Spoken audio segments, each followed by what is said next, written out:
بسم الله الرحمن الرحيم. அஸ்ஸலாமு அலைக்கும் வரஹ்மத்துல்லாஹி வபரகாத்துஹு. அன்பிற்குரிய சகோதர சகோதரிகளே, நீங்களும் ஆலிம்களாகலாம் என்ற இந்த தொடர் வகுப்பில் வெள்ளி சனி ஆகிய 2 நாட்கள் திருக்குர்ஆன் வசனத்தினுடைய அர்த்தத்தையும் விளக்கத்தையும் பார்த்து வருகிறோம்.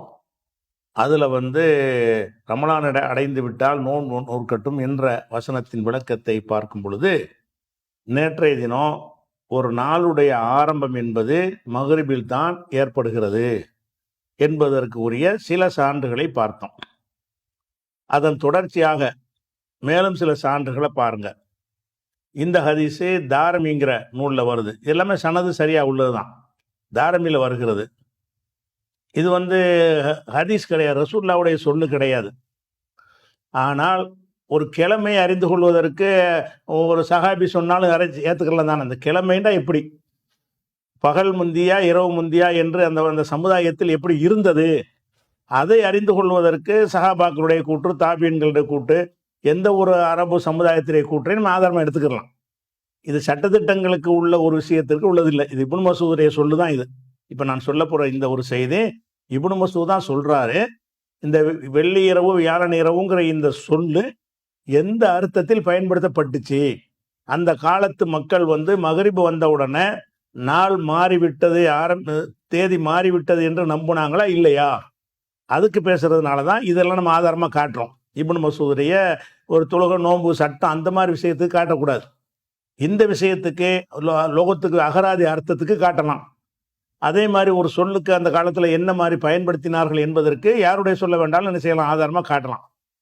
அப்போ இப்னு மசூத் என்ன செய்யறான்னு கேட்டால், அவ காண இதா கான அஷியத்தல் ஹமீஸ், வியாழனுடைய மாலை ஏற்படும் பொழுது, வியாழனுடைய மாலைன்னு சொல்லும்போது சேர்த்து சொல்றாரு லைலத்துல் ஜும்மா, அதாவது ஜும்மாவுடைய இரவுங்கிறார்.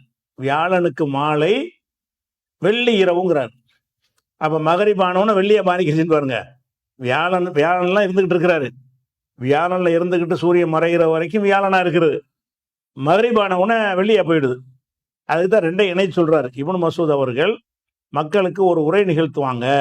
எப்போ உரை நிகழ்த்துவாங்கன்னு கேட்டால், இதா கான அஷியத்தல் ஹமீஸ், ஹமீஸுடைய அஷியத்துனா மாலை, அஷியத்துனா மாலை, ஹமீஸ்னா வியாழன், வியாழன் மாலை ஆகும் பொழுது, வியாழன் மாலை என்றால் லைலத்துல் ஜும்மா, ஜும்மாவுடைய இரவு ஆகும் பொழுது, வியாழன் மாலைங்கிறது லைலத்துல் ஜும்மா, ஜும்மாவுடைய இரவுன்னு அவர் சொல்றார். அப்போ வியாழன் மாலைக்கு பிறகு ஒரு மகரிபு வந்துடும் சொன்னால், அந்த மகரிபுல இருந்து என்ன செய்யுது, வெள்ளியாக மாறிக்கிறது. வியாழனாக இருந்தது வெள்ளியாக எப்போ மாறுகிறது, மகரிபுல மாறுது. மகரிபு தான் ஆரம்பம். மகரிபுல தேதி மாறும் என்று சொன்னால் தேதியுடைய துவக்கம் மகரிபு தான் என்று தெளிவாக விளங்குகிறது. இந்த ஒரு ஹதீஸையும் பார்க்குறோம். அதே மாதிரி முசன்னஃபு இப்னு அபி ஷைபா, இதுலையும் ரசூலுல்லாஹ் சொன்ன விஷயம் கிடையாது. இது ஆயிஷா நாயுடைய சொந்த ஒரு வார்த்தை தான் இது. ஆனாலும் அந்த பகல் முந்தியா இரவு முந்தியா என்பதில் எந்த மாதிரியா அவங்களுடைய பேச்சு வழக்கு இருந்தது, நடைமுறை இருந்தது என்பதற்கு இது ஆதாரமாக காட்டணும். அப்போ ஆயிஷா நாயி சொல்கிறாங்க, இதா அதிரக்கத்துக்க லைலத்துல் ஜும்மா, உனக்கு ஜும்மாவுடைய இரவு கிடைத்து விட்டால், ஜும்மாவுடைய ராத்திரி நடைந்து விட்டால், தஹ்ருஜு, நீ வெளியூருக்கு போகாத, புறப்படாத, ஹத்தா துஸல்லியல் ஜும்மா, ஜும்மா தொழுகிற வரைக்கும் வெளியூருக்கு போகாத. நீ வெளியூர் போகிறதா இருந்தால் வியாழக்கிழமை நீ போய்க்க, வியாழக்கிழமை சுபுகுல கூட போய்க்க, வியாழக்கிழமை லொஹரில் கூட போய்க்க, வியாழக்கிழமை அசரில் கூட போய்க்க. வியாழக்கிழமை முடிஞ்சு மகரிபு வெள்ளி வந்துடும்ல, வெள்ளி வந்துருச்சுன்னு சொன்னால் விடிஞ்ச பிறகு ஜும்மா தொழ வேண்டிய வேலை இருக்குதுல்ல, அதனால எந்த பயணமும் மேற்கொள்ளாத. அப்போ இதை அதிரக்கத்துக்க லைலத்துல் ஜும்மா, ஜும்மாவின் இரவு உனக்கு கிடைத்து விடும் என்று சொன்னால், ஃபலா தஹ்ருஜ், வெளியேறாதன்னா பயணப்படாத, ஃபலா தஹ்ருஜ், நீ பயணப்படாத, ஹத்தா துஸல்லியல் ஜும்மா, ஜும்மா தொழுகிற வரைக்கும் நீ ஜும்மா தொழுது பிரயாணப்படும், ஜும்மா உனக்கு இல்லாமல் போயிடும். அப்போ ஜும்மாவுடைய இரவுக்கு பிறகுதான் ஜும்மாவே வருது. அப்போ எது முந்தி, இரவு முன்னாடி வந்துடுது, விடிஞ்சிருதுல. அந்த விடிஞ்சது இவங்க ஜும்மா சனின்னு சொல்கிறாங்க, காலையில் நாள் மாறிடுங்கிறாங்களே. வியாழக்கிழமை ஜும்மான்னா ஜும்மாவோட இரவுன்னு சொன்னால் அந்த முதல்ல ஜும்மா தொழுது விட்டு வருமே, அதைத்தான் வெள்ளிக்கிழமை இரவுன்னு அவங்க சொல்கிறாங்க.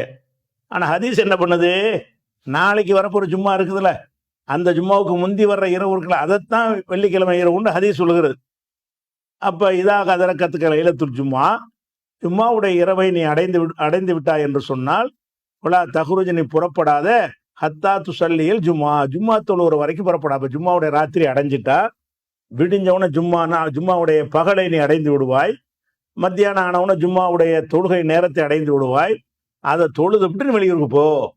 அப்போ ஜும்மாவுடைய இரவுக்கு பிறகுதான் ஜும்மா தொழுகை வருகிறது என்று சொன்னால், அப்போ அந்த ஜும்மா எங்கிட்டு சேர்க்கப்படுது, சனியில் சேர்க்கப்படலையே, இந்த வெள்ளியில் தானே சேர்க்கப்படுது. இன்னைக்கு ராத்திரி ஜும்மான்னு சொன்னால் விடிஞ்சாலும் ஜும்மா தான், விடிஞ்சவனு அது என்ன செய்யாது, சனியாக மாறாது. அப்போ இது ஆயிஷா நாயுடைய இந்த சொல் வழக்கம் எங்கே இருக்குன்னு கேட்டால், முசன்னஃப் இப்னு அபி ஷைபாவில் இருக்கிற ஒரு காட்சியை பார்க்குறோம். அப்போ ஒரு நாளுடைய துவக்கம் என்பது, அதாவது மகரிபு தான், மகரிபில் தான் நீங்கள் பிறை பார்க்கணும், மகரிபில் இருந்தால் ஒரு நாள் ஆரம்பிக்கிறது என்று நான் முடிவெடுக்கணும் என்பதற்கு இதெல்லாம் ஒரு ஆதாரமாக இருக்கிறது. ஆனாலும் சுபுகில் ஆரம்பிக்கணும்னு சொல்லக்கூடியவங்க அவங்க ஒரு சில இதுக்கெல்லாம் பதில் சொல்ல மாட்டாங்க. இதெல்லாம் தெள்ள தெளிவாக ஒரு நாளுடைய ஆரம்பம் எது என்பதை சொல்லக்கூடிய ஆதாரங்கள், தேதியை போட்டு கிழமையை போட்டு சொல்லக்கூடிய ஆதாரங்கள். அதாவது 21வது காலை 21வது இரவுன்னு சொல்லி அந்த நாளுக்கு கிழமையையோ அல்லது தேதியையோ போட்டு என்ன செய்யறது, திங்கள் செவ்வாய் என்று கிழமையை போட்டு சொல்லப்படுது, அல்லது 21 22 நம்பர் போட்டு சொல்லப்படுது. இதெல்லாம் தெளிவாக என்ன காட்டுச்சு, இந்த ஆதாரங்கள் எல்லாமே மகரிப் வந்துருச்சா டேட் மாறும், டேட்டு சுபுகுல மாறாது, மகரிபுல தான் மாறும், மகரிபுல தான் நாள் ஆரம்பிக்கும் அப்படின்னு தெளிவாக காட்டுறதில்ல. இவ்வளவு தெளிவான விஷயங்கள் இருக்கும்போது தெளிவாக காட்டாத சில வசனங்களை எடுத்து சில ஆதாரங்களை கொண்டு காட்டுவாங்க. என்ன காட்டுவாங்கன்னா, குரானில் 2வது சூறாவில் 238வது வசனம் இருக்கிறது. அது என்ன சொல்லுதுன்னு கேட்டால், ஹாஃபிலு நீங்கள் பேணிக் கொள்ளுங்கள், அல சலவாத்தி தொழுகைகளை பேணிக் கொள்ளுங்கள், ஓ சலாத்தில் உஸ்தா நடுத்தொழுகையும் பேணிக் கொள்ளுங்கள், ஒக்கோமூல் இல்லாஹி காணித்தின் அல்லாஹ்வுக்காக பணிந்தவர்களாக நில்லுங்கள் இப்படின்னு ஒரு விஷயம் இருக்கிறது. இதில் 238 எல்லா தொழுகையும் பேணிக் கொள்ளுங்கள் என்று சொல்லிவிட்டு நடுத்தொழுகையும் பேணிக் கொள்ளுங்கள் என்று அல்லாஹ் சொல்றான். சலாத்துல் உஸ்தாவுக்கு நேரடி அர்த்தம் செஞ்சால் நடுத்தொழுகை தானே, நடுத்தொழுகையை பேணிக் கொள்ளுங்கள் வருது. நடுத்தொழுகை எது என்று கேட்டால், ஹதீஸுகள் ரசூல்லா சொன்னதாகவே நடுத்தொழுகை லொஹர்ன்னு சொன்னதாகவும் ஹதீஸுகள் இருக்கிறது, நடுத்தொழுகை சுபுகுன்னு சொன்னதாகவும் ஹதீஸ் இருக்கிறது. ஆனாலும் அதிகமான ஹதீஸுகளில், வலுவான ஹதீஸுகளில் வரக்கூடிய என்னன்னு கேட்டால், அசரத்தான் நடுத்தொழுகைன்னு ரசூல்லா விளக்கியிருக்கிறாங்க. எப்படி விளக்கியிருக்கிறாங்க, இதை விளங்கிட்டா தான் அவங்க என்ன மாதிரி ஆதாரம் வைக்கிறாங்கன்னு உங்களுக்கு தெரியும்.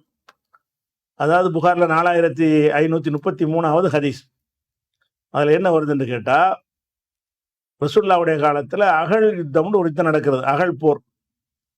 அகழ் போர்னா அஹ்ஸாப்னு அதை சொல்லுவாங்க. பல தரப்பட்டவர்கள் ஒன்றிணைந்து மதீனாவை தாக்க வர்றாங்க, முற்றுகையிடுறாங்க. மதீனாவாசிகள் வெளியே போக முடியாத அளவுக்கு, அவங்க உள்ளே வர முடியாத அளவுக்கு ரசூலுல்லாஹ் என்ன செய்கிறாங்கன்னா, ஒரு அகழ் வெட்டி மதீனாவை பாதுகாக்கிறாங்க. வெளியே இருந்து கொண்டு ஈட்டிகள் அம்புகளை எரிந்து அந்த மாதிரி யுத்தங்கள் அவங்க செஞ்சுக்கிட்டு இருக்கிறாங்க. மதீனாவுக்கு வரக்கூடிய உணவு பாதையெல்லாம் அடைக்கிறாங்க. அந்த யுத்தம் நடந்துக்கிட்டு இருக்கிறது. அந்த காலத்தில் வழக்கம் என்னன்னு கேட்டால், மகரிப் ஆட்சின்னு சொன்னால் யுத்தத்தை நிறுத்திடுவாங்க. காஃபிர்களும் சரி, முஸ்லீம்களும் யாராக இருந்தாலும் சரி, இரவுல சண்டை போட மாட்டாங்க. எந்த ஒரு போர்க்களமாக இருந்தாலும் சரி, சூரியன் மறைந்து விட்டால் போர் நிறுத்தப்பட்டு விடும். ஏன்னா இப்போ உள்ள லைட்டு வெளிச்சங்கள்லாம் கூட அந்த லைட்டை போட்டு இன்னைக்கு யுத்தம் செய்ய முடியும். அந்த காலத்தில் உள்ள அந்த வெளிச்சங்களை வைத்தெல்லாம் யுத்தம்லாம் செய்ய முடியாது. அதனால என்ன செய்வாங்கன்னா, எல்லாருமே எழுதப்படாத ஒரு ஒப்பந்தம், ஒரு நடைமுறை. அப்போ என்ன செய்கிறாங்கன்னா, ரசூல் ஸல்லல்லாஹு அலைஹி வஸல்லம் காலத்தில் அகழ் போர் நடக்குது. அகழ் போர் நடந்த உடனே சுபுகு தான் தொழுதுருவாங்க, காலையில் பஞ்சாயத்து வராது.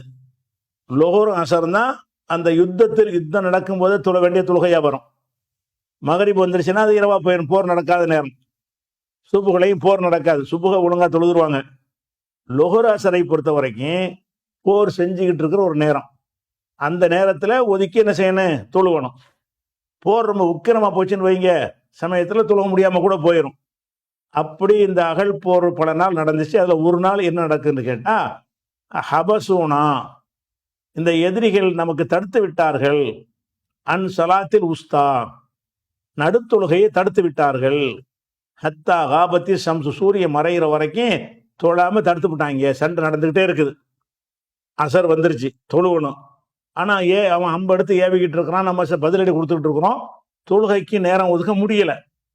மேலும் போகுது மேலும் போகுது மேலும் போகுது, சூரியன் மறைஞ்சு போச்சு. இப்போ அசர் தொழுவாமலேயே சூரியன் மறைஞ்சு போச்சு. அதை பற்றி ரசூல்லா பேசணும் என்ன செய்கிறாங்கன்னு கேட்டால், ஹபசூனா அன் சலாத்தில் உஸ்தா, நடுத்தொழுகையை விட்டும் நம்மை தடுத்து விட்டாங்க. எது வரைக்கும் தடுத்துட்டாங்கன்னா, ஹத்தா காபத்தி ஷம்சு, சூரியன் மறைகிற வரைக்கும். அப்படின்ட்டு இதில் ஒரு விஷயம் வருது. இது புகாரில் வரக்கூடிய 4533வது ஹதீஸ். இதே விஷயம் முஸ்லீமில் வரும் பொழுது அசர் தொழுகைன்னு சொல்லியே வந்துடுது. எப்படி வருது? இதே அகல் போர் தான். அபசல் முஷரிக்கூன ரசூலுல்லாஹி ஸல்லல்லாஹு அலைஹி வஸல்லம், முஷ்ரிக்குகள் நபி ஸல்லல்லாஹு அலைஹி வஸல்லம் அவர்களை தடுத்து விட்டார்கள். அன் ஸலாத்தில் அஸ்ரி, அசர் தொழுகையை விட்டும் தடுத்து விட்டார்கள். ஹத்தஹமர்ரத்தி ஷம்சு, சூரியன் சிவப்பாகிற வரைக்கும், நல்ல மறைஞ்சு சிவப்பாயிரும் அடிவானம், அது வரைக்கும். இன்னொரு அறிவிப்பில் அவிஸ் வர்றது மஞ்சளாகிற வரைக்கும், அது அறிவிப்பாருடைய சந்தேகம், அது ஏதோ ஒரு வார்த்தை. அப்போ சூரியன் சிவப்பாகிற வரைக்கும் அசரை விட்டு தடுத்துட்டாங்க. அப்போ ரசூலுல்லாஹ் சொன்னாங்க, ஷகலூனா, இவங்க நம்மை தடுத்து விட்டார்கள், அனி சலாத்தில் உஸ்தா சலாத்தில் அசரி, உஸ்தா என்ற அசர் தொழுகையை விட்டும் தடுத்து விட்டார்கள், அவங்களால நாசமாக்குவானாக அப்படின்னு சொல்லி இந்த ஹதீஸ் வருது. அப்போ இதில் அசர் தொழுகை என்று சொல்லி, அதுதான் உஸ்தாவுடைய தொழுகை என்றும் சொல்லி இந்த ஹதீஸ் விளக்கிறது. இப்போ இது ஆதாரம் வச்சு என்ன செய்கிறாங்கன்னு கேட்டால், அசரை நடுத்தொழுகை என்று சொன்னால், மொதல் தொழுகை எதுவாக இருக்குது? 5 தொழுகை தான் மொத்தம் இருக்குது. 5ல் அசரை நடுன்னு சொன்னீங்கன்னா சுபுகு தானே முதல் தொழுகை வரும். எப்படியா இருந்தால் சுபுகு தான் ஆரம்பமா. நாளுடைய ஆரம்பம் என்னன்னு கேட்டால் சுபுகு தான். ஏன் சுபுங்கிறோம்? நடுத்தொழுகைன்னு ஒரு தொழுகையை பற்றி எல்லாம் குர்ஆனில் சொல்கிறான். அந்த நடுத்தொழுகை எதுன்னு ரசூலுல்லாஹ் விளக்கிடுறாங்க. அது எது? அசருன்னு விளக்கிடுறாங்க. அப்படின்னா சுபுகு லொஹரு, நடுவில் அசரு நடுத்தொழுகை, இங்கிட்டு மகரிப் இஷா. அப்போ அசருக்கு இந்த பக்கம் 2 இருக்குது, இந்த பக்கம் 2 இருக்குது. அப்படி பார்த்தீங்க என்று சொன்னால், நடுத்தொழுகை என்று ரசூலுல்லாஹ் சொன்னது அசர் தொழுகையை தான் என்று சொன்னீர்களே, ஆனால் முதல் தொழுகை என்பது சுபுகு தானே.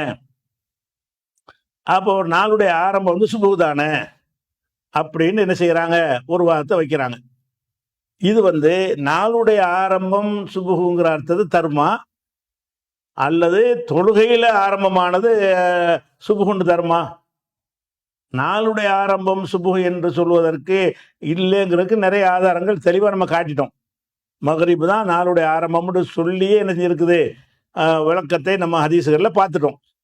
அதையெல்லாம் ஓரம் கட்டிட்டு என்ன செய்கிறாங்கன்னா, இந்த நடுங்கிறதை வைத்துக்கொண்டு, நடுத்தொழுகை என்ற ஒரு விஷயத்தை வைத்துக்கொண்டு என்ன செய்கிறாங்கன்னா, இப்போ நடு அசராக இருக்குமானால் சுபுகு தான் முதல் அப்படிங்கிறாங்க. இதில் இது தெளிவாக இந்த கருத்தை சொல்லக்கூடிய ஒரு ஆதாரமாக இருந்தால் நம்மளும் ஏற்றுக்கொள்ளலாம். இதில் இவங்க கொடுக்குற அர்த்தம் கொடுக்க இயலாது. ஏன் இயலாதுன்னு சொன்னால், இது பல காரணங்களை சொல்கிறாங்க. ஒவ்வொரு காரணமாக பாருங்கள். ஃபத்ஹுல் பாரியில் இப்னு ஹஜர் என்ன பண்ணுறாருன்னு கேட்டால், இதுக்கு ஒரு விளக்கம் சொல்கிறார். என்ன விளக்கம் சொல்கிறாருன்னு கேட்டால், சலாத்து உஸ்தான்னு வந்திருக்குது. உஸ்தா என்கிறது என்ன சொல்லுது, என்ன வசனம், எந்த வகையை சேர்ந்த சொல்லுது என்று பார்த்தீங்கன்னா, இஸ்மு தஃப்லீல்ங்கிற கம்பேரிட்டிவ் டிகிரின்னு சொல்லுவோம்ல, அந்த வகையை சேர்ந்த சொல்லு தான் உஸ்தாங்கிறது. அதாவது அஃஅல் என்று வந்தால் ஆண்பாலா வரும், பெண்பால் ஃபுலாண்டு வந்துடும்.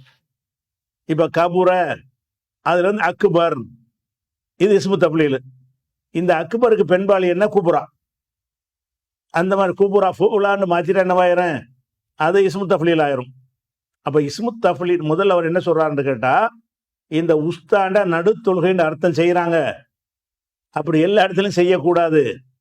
நடுன்னு சொல்வதாக இருந்தால் அது வந்து கம்பேரிட்டிவ் டிகிரியில வர நடுன்னு சொல்றதா இருந்தால் என்ன அர்த்தம்னு கேட்டா, இஸ்முத் தஃப்லீல்ல நீங்க சொன்னீங்க என்று சொன்னா அதுல என்ன இருக்கும்னா ஏத்த இறக்கம் இருக்கும். ஏத்த இறக்கம், அதாவது ஒருத்தன் மிகப்பெரியவன் ஒருத்தனை சொல்றீங்க, அக்பருங்கிறீங்க. அப்படின்னு என்ன அர்த்தம்? அவனை விட கொஞ்சம் பெரியவன் கொஞ்சம் இருக்கிறான், அவனுக்கு மேல கொஞ்சம் இருக்கான், கீழே கொஞ்சம் இருக்கிறான், இவன் தான் நடுவுல இருக்கிறான் அப்படின்னு சொல்லும் பொழுது இந்த இஸ்முத் தஃப்லீல்ன்ற வார்த்தைக்கு தஃப்லீலுக்கு என்ன அர்த்தம்னா கம்பேரிட்டிவ்னு அர்த்தம். தஃப்லீல் பண்றதுன்னா ஒன்றோடு ஒன்றை வந்து கம்பேர் பண்ணி சொல்வது. மிகப்பெரியவன் சொன்னா இவனும் பெரிய ஆள் தான், இவனை விட அவன் பெரிய ஆளு, அந்த மாதிரி மீனிங் வரக்கூடியதுக்கு தான் என்ன செய்யணும், இஸ்முத் தஃப்லீலுடைய சொல்லை வந்து பயன்படுத்தணும். அப்படி அந்த இஸ்முத் தஃப்லீலுடைய அந்த தன்மை வந்து இல்லாத விஷயமாக இருக்கும் என்று சொன்னால் அதை வந்து என்ன செய்யக்கூடாது என்று கேட்டால் அந்த நடுவுங்கிற அர்த்தம் பயன்படுத்தக்கூடாது. இப்ப நடுன்னு சொன்னீங்கன்னா நடு என்பதுல கொஞ்சம் கூட நடுவு கொஞ்சம் நடுவுன்னு ஏதாவது வருமா? அதாவது ரொம்ப இறக்கம் உள்ளவன் இருக்குது.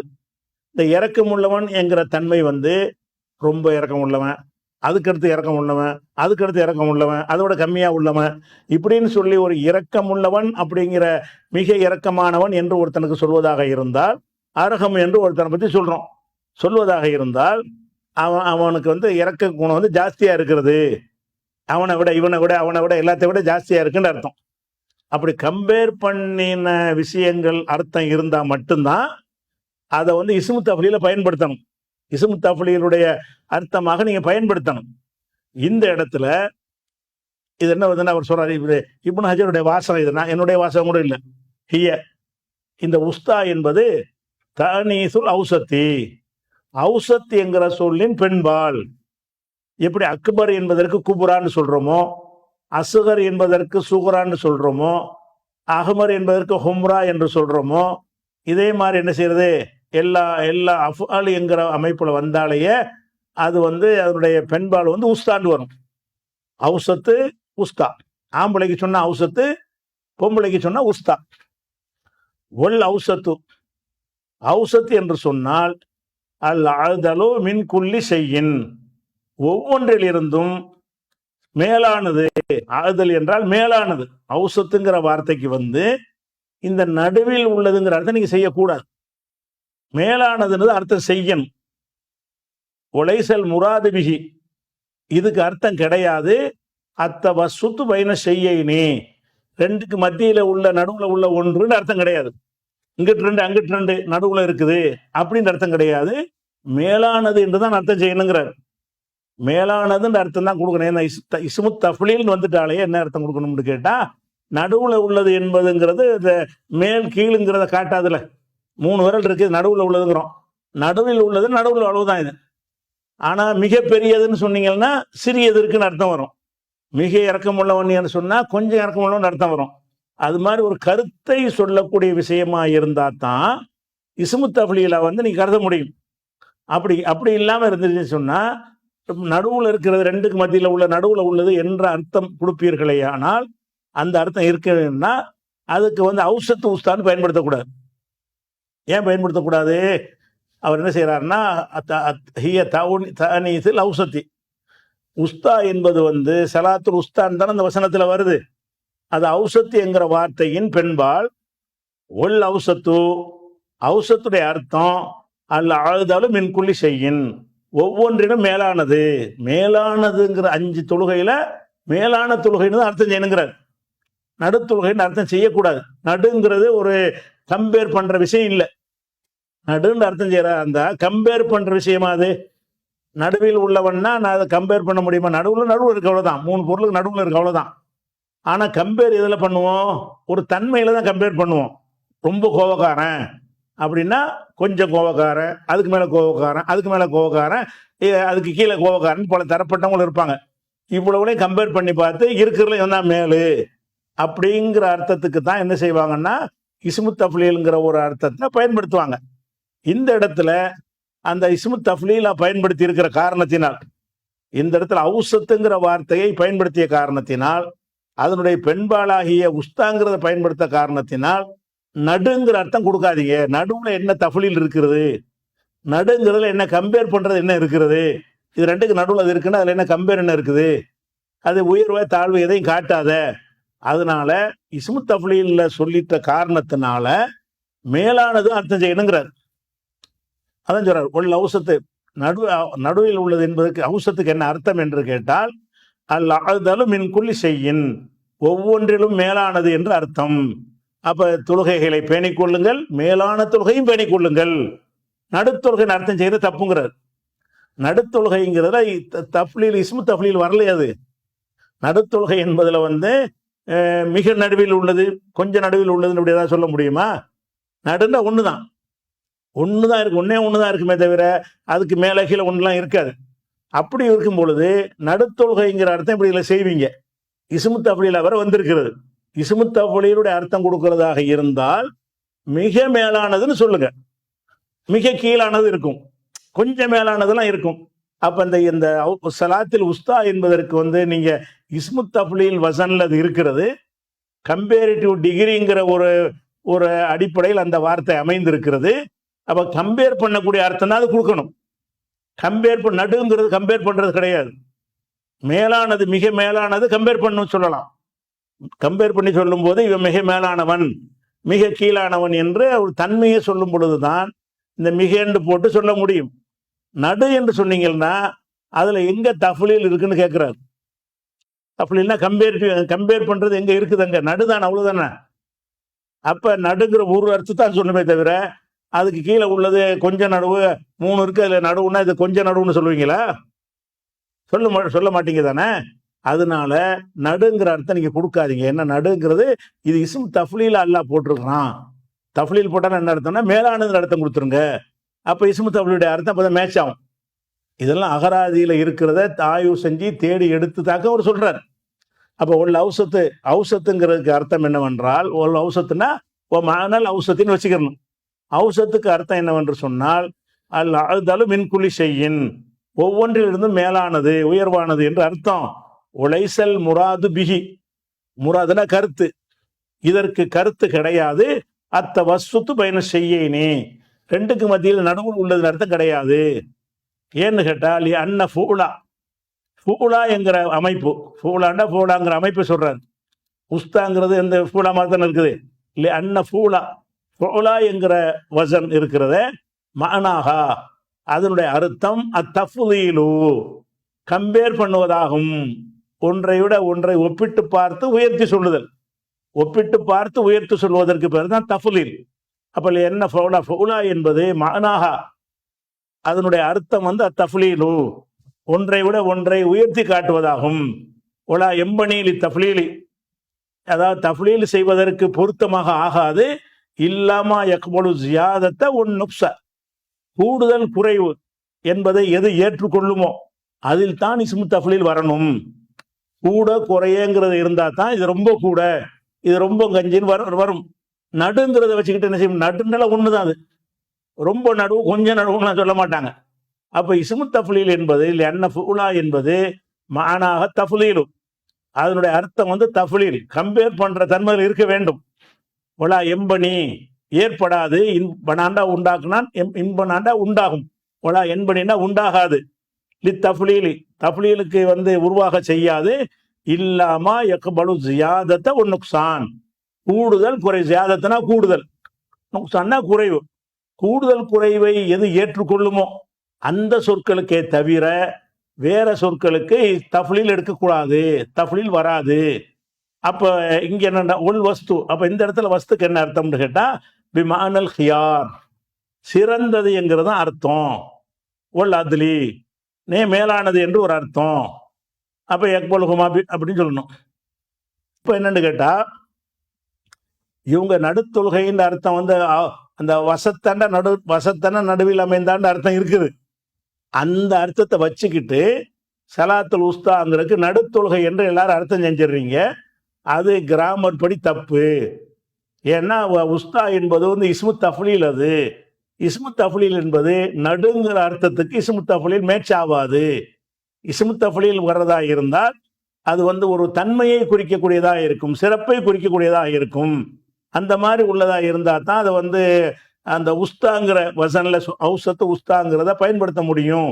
அப்போ இவர் சொல்றபடி என்ன அர்த்தம் வரும்னு கேட்டால், ஹாஃபிது அல செலவாத்தி, தொழுகையை பேணிக் கொள்ளுங்கள், ஒசலாத்தில் உஸ்தா, மேலான தொழுகையும் பேணிக் கொள்ளுங்கள்.